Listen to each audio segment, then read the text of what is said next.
Herkese merhaba arkadaşlar. Ben Nazmiye Dikmen. Nazmış Bebekleri adlı kanalıma hoş geldiniz. Evet, geçen bölüm sizlerle en son bu tatlı köpüşü yapmıştık. Sizler de çok güzel ördünüz. Bana resimlerinizi gönderdiniz. Hepsi çok güzel, çok başarılısınız. Teşekkür ederim böyle güzel güzel ördüğünüz için. Şimdi bu videomuzda bir tane takipçim benim aklıma soktu bu fikri. Nazmiye Hanım bir de bunun bu boylarda kadifeden küçük bir köpek örelim mi dedi. Ve ben de hemen böyle biliyorsunuz ben kadife örmeyi çok seviyorum. Fakat bu sayılarla ördüğümüz zaman köpüşümüz veya diğer oyuncaklarımız kat kat büyük oluyorlar. Biliyorsunuz daha önce buzağı ördüm, mini mouse ördüm. Aşırı büyüklerdi, 80 santim civarında. Bunları hem maliyeti yüksek hem koyacak yer bulmak zor. Bu yüzden de küçüğünü yaptım. O da burada. Gördüğünüz gibi sayıları çok az, sayıları farklı ama boyları hemen hemen aynı. Şimdi bu videomuza bu tatlı köpüşümüzü yapacağız. Instagram ve Facebook sayfalarımdan da çok istendi. Ve gayet 2 günde örebileceğiniz çok basit bir kadifeden köpüşümüz. Sakın kadife örmekten korkmayın. Sadece dikkat edeceğiniz sayılarını saymanız, sık sık saymanız. Çünkü ilk başlarken biraz zahmetli oluyor. Ondan sonra ilmekler daha rahat görünmekte. Zaten bunları da videoda beraber çalışacağız. Evet, şimdi videomuza başlayalım. Malzemelerimizi söyleyelim ve ön ve arka bacaklarımızı örelim. Hadi bakalım. İplerimizi, tığlarımızı alalım. Hepinize kolay gelsin. Evet, kadife köpeğimiz için gerekli olan malzemelerimiz birer adet 100 gram 100 gram koyu ve açık renk kadife ip. Tercihler size kalmış. Boynuna takmak için böyle tel kullanacağım. Döner kafa yapmadım kadife olduğu için. İleride yıkandıkça bozulabilir diye. Gözlerimiz 18 milim arkadaşlar. Yine bu simli gözlerden. Bunları hep soruyorsunuz nereden bulabilirim diye. Eğer çevrenizde bulamıyorsanız yaratıcı ilmeklerden, Instagram sayfası yaratıcı ilmekler, oradan temin edebilirsiniz. Yine dili için böyle küçük bir keçe parçası arzuya kalmış. Yine burnunu örmek için siyah bir iplik ve boncuk elyaf gerekli. Tığımda 4 mm. Şurada 7 yazıyor ama aslında buradaki 4 yazan numara bizim gerekli olan numara. 400 milim herhalde demek herhalde. Evet, bu şekilde ben daha önce bu köpüşümü Işıl Hobby'nin kadife ipleriyle ördüm. Bunlar işlenmemiş, yani yumuşatılmamış kadifeler. Aslında marka bir kadife. Sadece bir işlemden geçmemiş. Sanki yani böyle yumuşatıcı olur ya, o tür bir işlemden geçmemiş. Biraz örerken yorucu ama gördüğünüz gibi dokusu çok güzel. Gayet sağlam bir kadife. Beyazını da tunçla örmüştüm. Şu an mesela bunu ördüm. Daha küçük oldu. Bu Himalaya Dolping. Bu da Etrofil'in kadifesi. Daha hiç örmedim. Yine deneyeceğim. Bu şekil. Etrofil'in Yonca diye bir kolor 70.704'müş. Buna doğru örersem diye almıştım. O yüzden elimde vardı. Olan iplerle örüyorum. Karıştıracağım. Ön bacağını ördüm. Bu köpeğimden daha böyle küçük oldu. Yani biraz fark ediyor arkadaşlar. Ama bu da zaten çok büyük olmuştu. Neyse, çok da sorun değil. Evet, şimdi hemen ön bacağımızı örmeye başlayalım. Evet arkadaşlar, kadife örerken Öncelikle ilk sıralar biraz zor oluyor.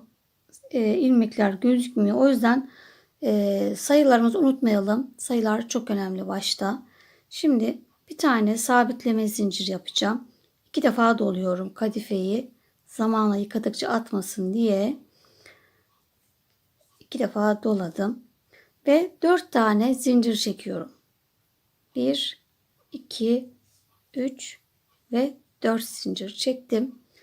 İkinci zincirimin içerisine biri döndüm, ikinciye 3 tane sık iğne yapıyorum. 1, 2 ve 3. Yanındakine bir tane tek battım.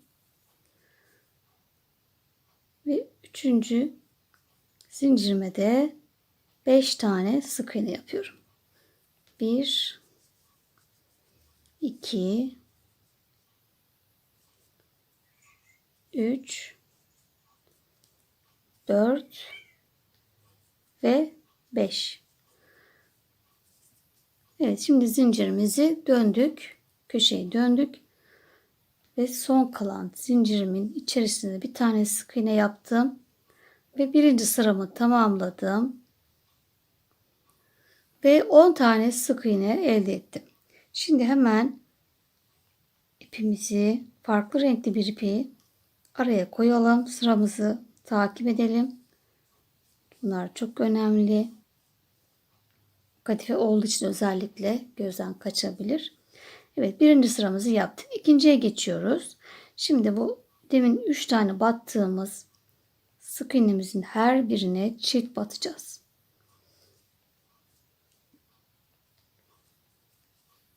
Birinci çift, yani arttırdım. Birinci arttırdım. İkinci çift ve üçüncü çift. Yine bir tane tek batıyorum. Diğer köşeye geldim. Burada 5 tane yapmıştık bu köşemizde. Şimdi bunlara da her birine çift batıyoruz. Birinci çift, ikinci çift,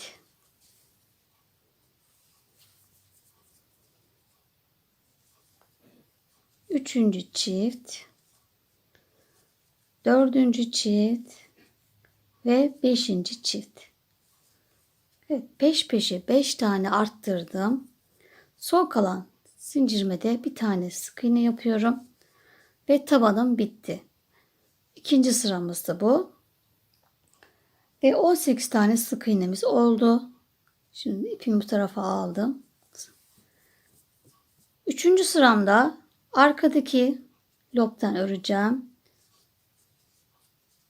Arkadaki tek kattan, yani BLO yapıyoruz. Yukarıya doğru çıkmış oluyoruz. Kadife olduğu için arkadaki gözükmüyor. O yüzden ona batmıyorum zaten. Diğerkilerde biliyorsunuz arkadakini de alıyorduk. Bunda görünmüyor. Kadife biraz çok belli olmuyor. Evet, hepsine tek batıyoruz. Sıra sonuna kadar 18 tane ilmeğimizin arka lobundan örüyoruz. Şimdi bundan sonra açık rengimize geçeceğiz.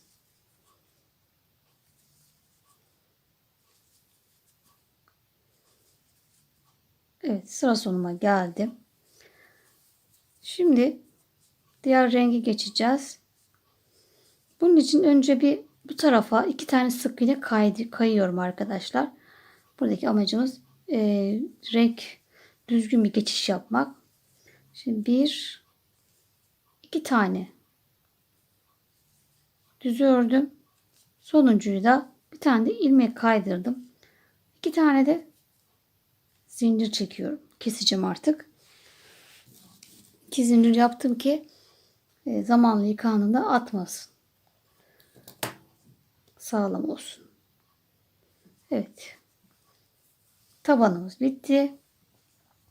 Şimdi diğer rengime geçiyorum. Evet, şimdi İkinci rengimde de 2 defa doluyorum ve ipimi sabitledim. Sabitleme zinciri yaptım. Bunu saymıyoruz. Kaldığımız yerden devam edeceğiz. İpimizin şurası başlangıç yerimiz. Buraya batarak normal sık iğne yaptım. Şimdi 2 sıra düz öreceğim. 1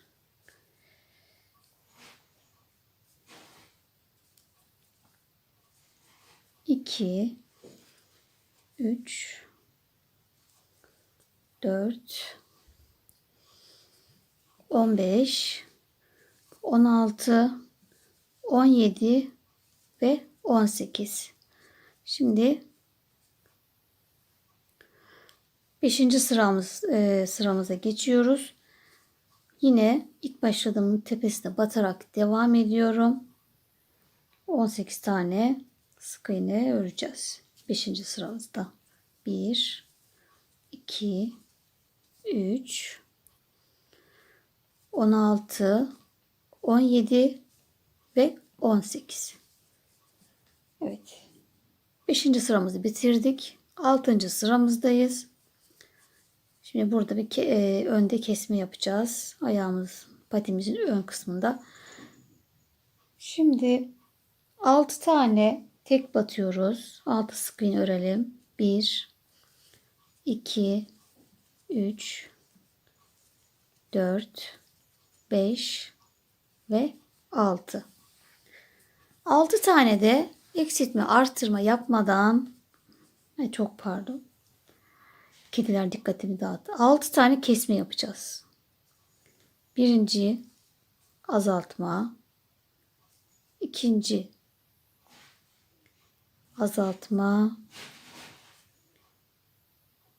üçüncü azaltma, dördüncü azaltma, beşinci ve altıncı. 6 tane peş peşe azaltma yaptık. Ve 12 tane sık iğnemiz kaldı. Şimdi 2 sıra eksiltme arttırma yapmadan düz örüyoruz. Evet, 2 sıra düz ördüm ve şimdi 9. sıramızdayız. Şimdi 2 yanlardan arttırma yapacağız. 5 tane tek batıyorum. 1 2 3 4 5. Bir tane arttırıyorum. Çift batıyorum. Tekrar 5 tane tek batıyorum. 1 2 3 4 5 ve son kalana da çift battım. Ve sayım 14 oldu. Şimdi 10 ve 11. sıralarımızı yine düz öreceğiz. Eksiltme artırma yapmıyoruz. Evet, 2 sıra düz ördüm ve şimdi içini boncuk elyafla dolduruyorum. Bu arada arkadaşlar altına taban kesmedim. Doğal dursun istedim. Aynı bu peluş oyuncaklar gibi. Çünkü 4 bacak üzerine duruyor zaten. Durduğu için de öyle çok gerek olmuyor. O yüzden ben yapmadım. Arzuya kalmış. Kadife, çünkü kadifelerde çok gerek olmuyor. Yani bu 4 bacaklılarda yıkandıkça, çünkü elyaf dediğim gibi çok kadifede çok pusuyor. Kayma olabilir zamanla da. Gerek de olmuyor zaten. Evet, güzelce doldurdum. Sıkış dolduracağım tabanları. Çünkü zamanla bırakıyor arkadaşlar. Dediğim gibi yumuşuyorlar. Evet, devam edeceğim şimdi. Yeniden tekrar dolduracağız. Evet, 2 sıra düz örmüştük. Şimdi 12. sıramızdayız. Yine 2 tane arttırmamız var. 6 tane tek batıyoruz. 1, 2, 3, 4, 5, 6. Bir tane arttırıyorum.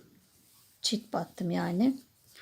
Tekrar 6 tane tek batıyorum. 1, 2, 3, 4, 5, 6. Yine bir tane çift batıyorum. Evet, sayımız 16 oldu.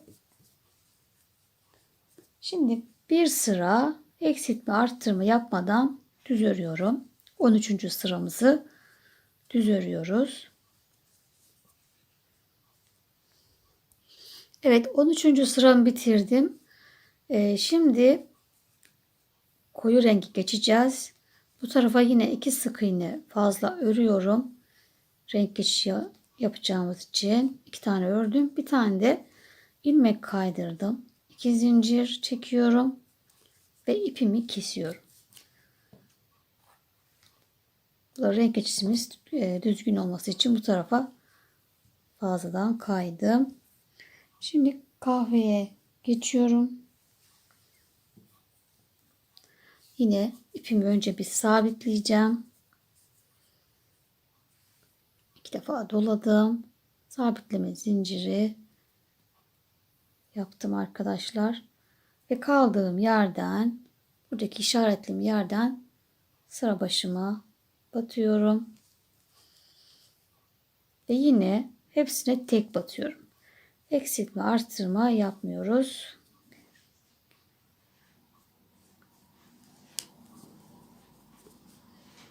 ...16 tane olacaktı. 3, 4, 5, 13, 14, 15 ve 16. Şimdi bir sıra daha tek öreceğiz. Hepsine tek batacağız. Son sıramız 1, 2, 13, 14, 15 ve 16 ve bu son sıramızdı. Yani 15. sıramız. Bu tarafa yine bir fazla ördüm. Bir de ilmek kaydırarak ön bacağımı bitirdim. Bir tane daha yapayım. Bir zincir daha garanti olsun. İpimi kesiyorum. İşte ön bacağımızı bitirdik bile. Şimdi güzel dolduralım. Devam edelim, dolduralım. Evet, arka bacağımız bu şekilde, bir tanesini hazırladım. İkinciyi de beraber öreceğiz. Şimdi arkadaşlar yine 4 tane bacağımızı 8 sıra aynı öreceğiz. 9. sırada arka bacağımız farklı olacak. Dediğim gibi 4 bacağımızı da 1. sıradan itibaren 8 sıra aynı tarifle öreceğiz. Şimdi 9. sıradayız. Evet, 9. sıramızda 3 tane arttırma var. İkisi yanda, biri önde. Şimdi bir tane sık iğne ile başlıyorum. Bir tek yaptım. Bir çift. Yani arttırdım. 3 tane tek yapıyorum. 1, 2, 3. Bir çift yapıyoruz. Bir arttırdık yani. İkinci arttırışımızı yaptık. Tekrar 3 tane tek batıyoruz. 1, 2 ve 3. Tam ortada da 3. arttırmamı yapıyorum. Ve 2 tane sık iğnemiz kaldı. Onları da tek battık. Ve 9. sıramızı bitirdik. Ve 15 tane sık iğnemiz oldu. Evet, bundan sonra 5 sıra sadece ön ortada arttırma yapacağız arkadaşlar. Şimdi 10. sıradayız. 12 tane sık iğne yapıyorum. 1, 2, 3, 4, 5, 6, 7, 8, 9, 10, 11 ve 12. 12 sık iğne tek battım. Tam ön ortada bir tane arttırıyorum. 2 tane sık iğneyi de tek batıyoruz. Ve 16 sayımız oldu. Şimdi tekrar 11. sıramızda yine 12 sık iğne yapıyorum. Evet, 12 sık iğneye tek battım ve bir tane arttırıyorum. 3 tane sık iğneye tek batıyorum. 1, 2, 3. Evet, 11. sıramızı bitirdik. Ve 17 tane sık iğnemiz oldu. 12. sıramızdayız. 13 tane sık iğne yapıyoruz. 1, 2, 3. Evet, 13 sık iğne yaptım. Bir arttırıyorum. Ve kalan 3 sık iğneye tek batıyorum. 2, 3.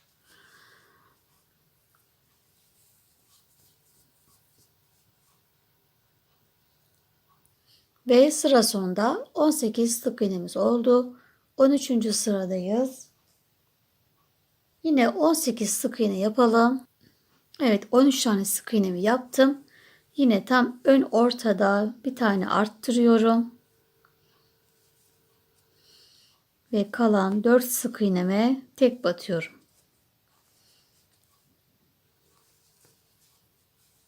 Evet, 19 tane sık iğne elde ettik. Şimdi koyu rengi geçeceğiz. Yine bu tarafa 2 sık iğne yapıyorum. Sıkışça sık örüyorum. 1, 2. Bir tane de ilmek kaydırıyorum. Sıkı bir şekilde. 2 zincir çekip keseceğim.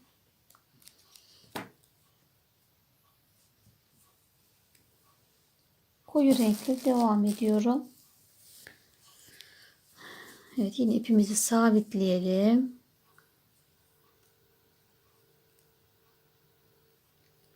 Kaldığımız yerden, işaretli yerden devam ediyoruz. Yine 14 tane sık iğne yapıyorum. 1, 2,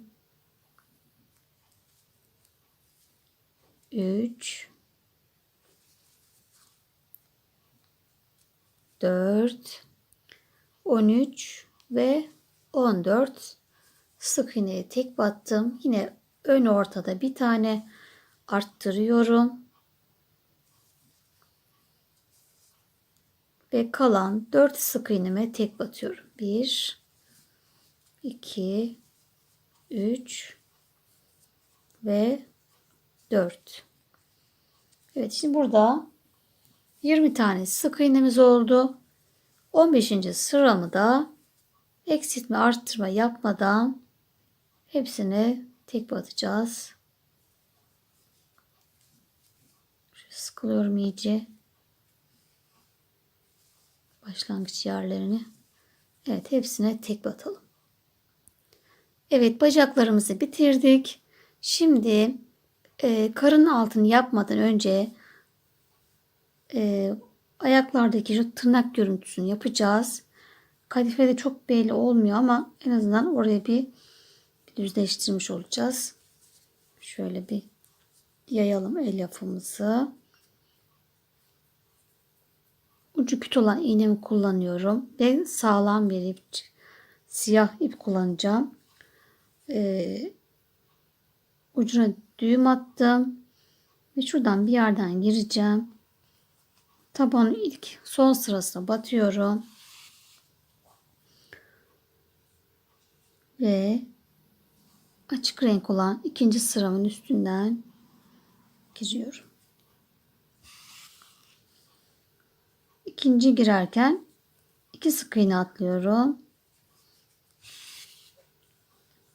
Yine karşısı. Yine aynı yerden çıktım. 2 sık iğne atlıyorum. Patimin tam ortasına geldim. Bu arada bunları çekiyorum arkadaşlar. Yumuşak bırakmıyorum yani. Çekiyorum. Tekrar 2 sık iğne atladım.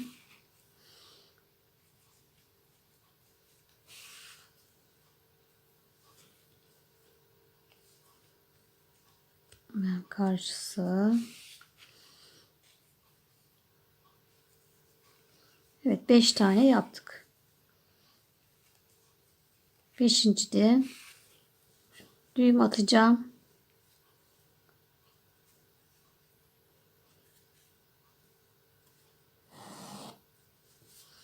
Ve aynı yerden girip başka bir yerden çıkıyoruz. İpimizi kestik ve bitirdik. Böyle elimize de şekil verelim arkadaşlar. Şöyle. Evet. Bacaklarımız hazır. Şimdi hemen karın altımıza başlayalım. Evet, gövdemizin karın altıyla başlıyoruz arkadaşlar. Yine açık renkle başlıyorum. 2 kere doladım. Bir tane sabitleme zinciri yaptım. Bunu saymıyoruz. Bunun üzerine 10 tane sık zincir çekeceğiz. 1, 2, 3, 4, 5, 6, 7, 8, 9 ve 10 tane zincir çektik. Birinciyi atlıyoruz. İkincinin içerisine 3 tane sık iğne yapıyoruz. 1, 2, 3. Şimdi 7 tane zincirime tek batıyorum. 1, 2, 3, 4, 5, 6 ve 7. 7 zincirimize hep tek battık. Son kalan zincirimin içerisine 3 tane sık iğne yapıyoruz. 1, 2 ve 3. Buraya döndük. Zincirimin diğer tarafına geldim. Ve yine burada da zincirimin diğer tarafına 7 tane sık iğne yapıyoruz. 1, 2, 3, 4, 5, 6 ve 7. Şimdi burada mesela sizin eksik çıkarsa iplerinizi sökmeyin. 6 çıktı mesela, göremediniz, gözden kaçtı. O zaman buraya bir tane, bir değil 2 tane yapın. Orada bir arttırma yapın. Sayılarınızı yerinize koyun arkadaşlar. Evet, birinci sıramızı bitirdik. İkinci sıramızdayız.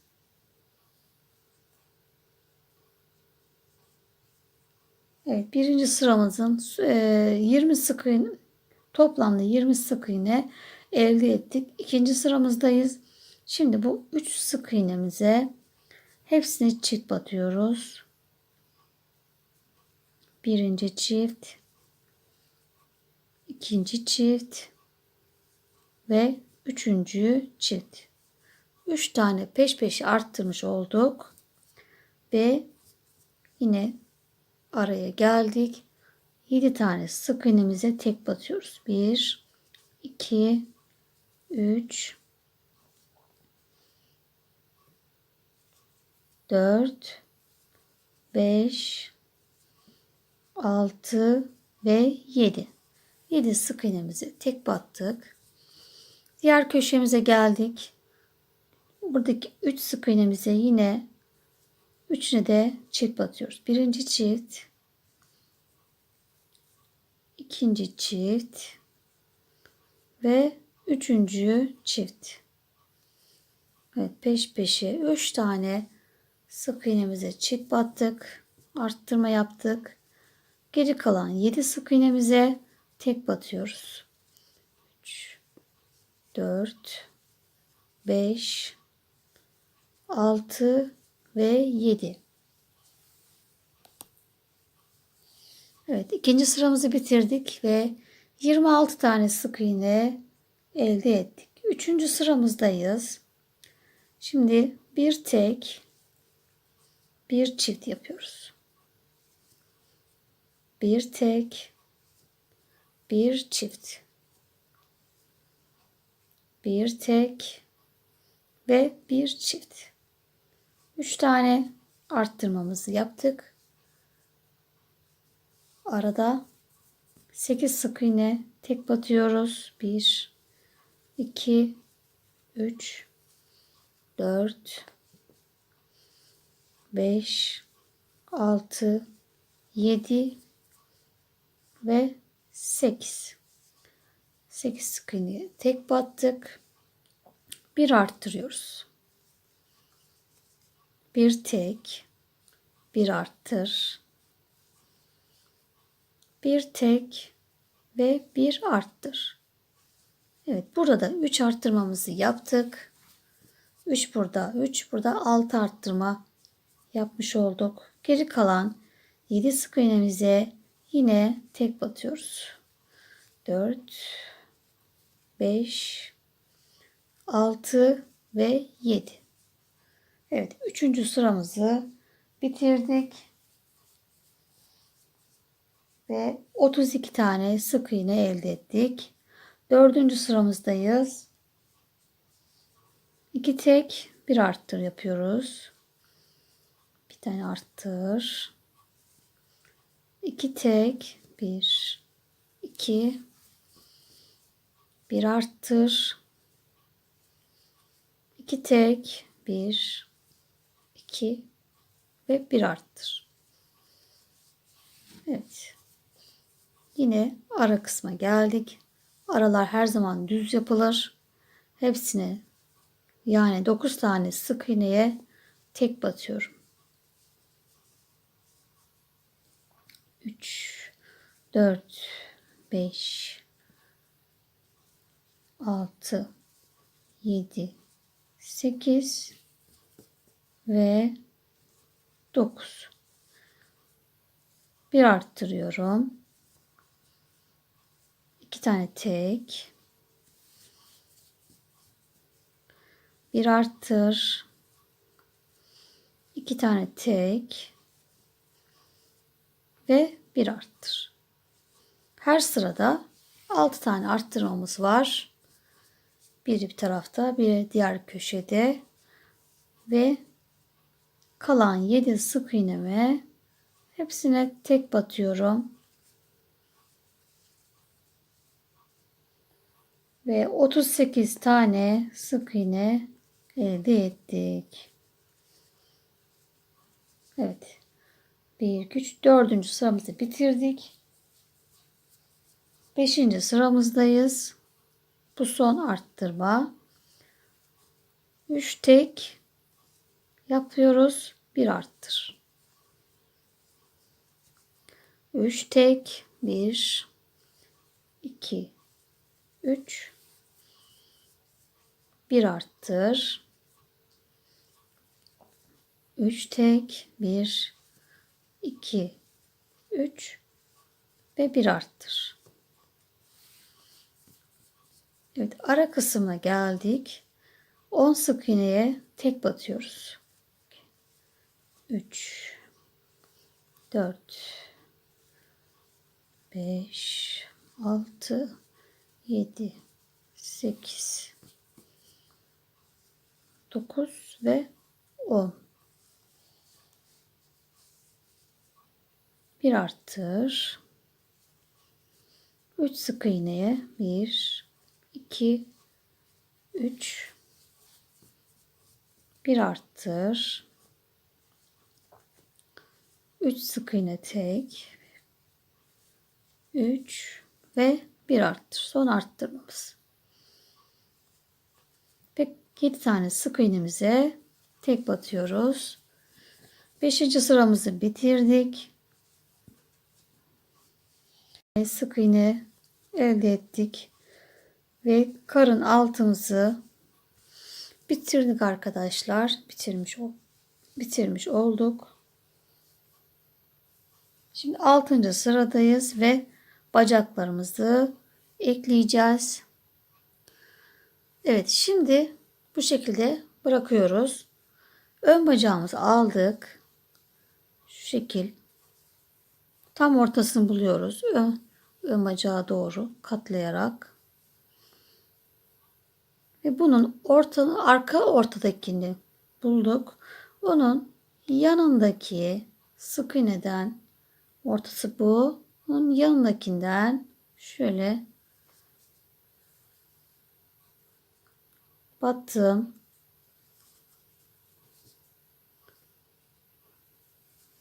Ve karşıya da karın altına battım.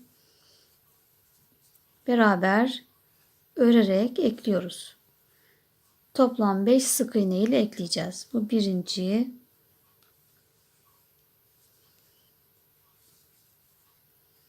İki.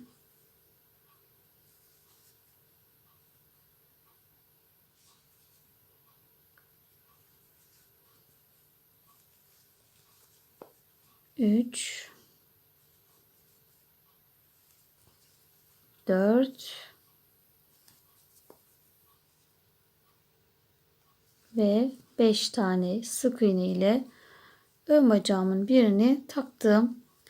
5 sık iğne öreceğiz şimdi. 5 tane tek batıyoruz. 1 2 3 4 ve 5. Şimdi diğer ön bacağımızı alıyoruz. Yine şu şekil, şurası ön patimiz. Tutuyorum. Tam arka ortadaki şurası. Buradan bu tarafa 5 tane sayalım. 1, 2, 3, 4, 5. 1, 2, 3, 4, 5. Şimdi burada bu tarafa doğru saydık. Şu şekilde ayarlıyorum. Yerimi kaçırmayayım diye döndürdüm. Aynı yere bu taraftan batıyorum. Ve gövdeye battım. Şimdi 5 sık iğne de bunu ekleyeceğiz. 1 2 3 4 ve 5.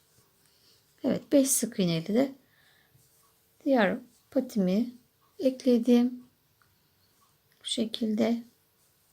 Şimdi arada 6 sık iğneye tek batıyoruz.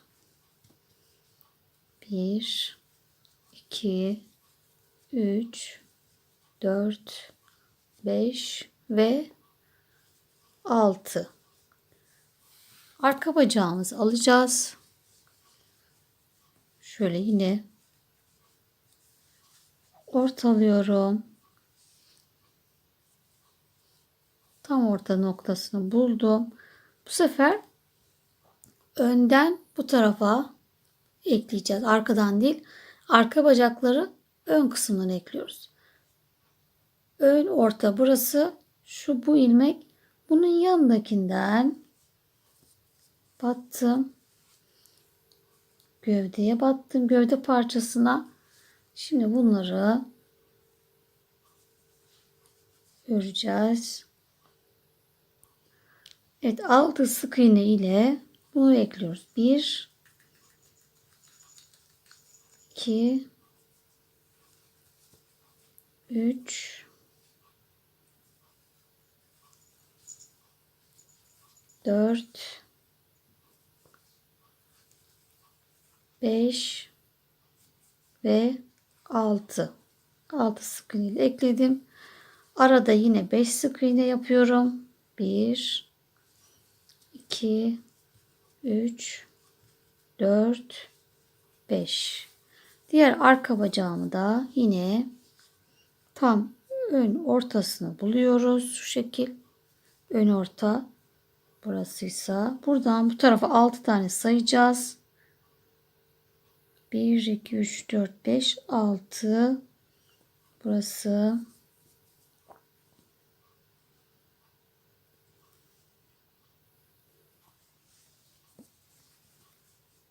Ve karın parçasıyla beraber örerek ekliyoruz.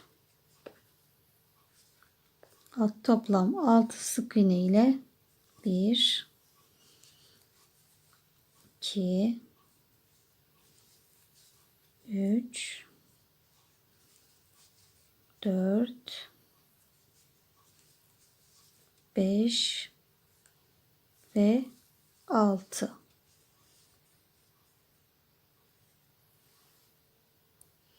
Evet, arka bacağımızı da birleştirdik ve geri kalan 6 tane sık iğnemize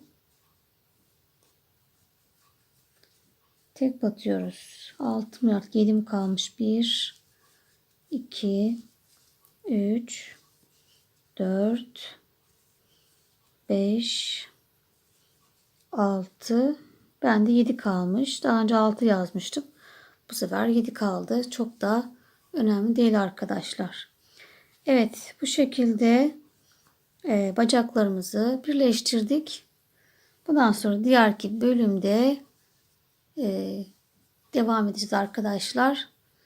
İkinci bölümde görüşmek üzere. Hoşça kalın.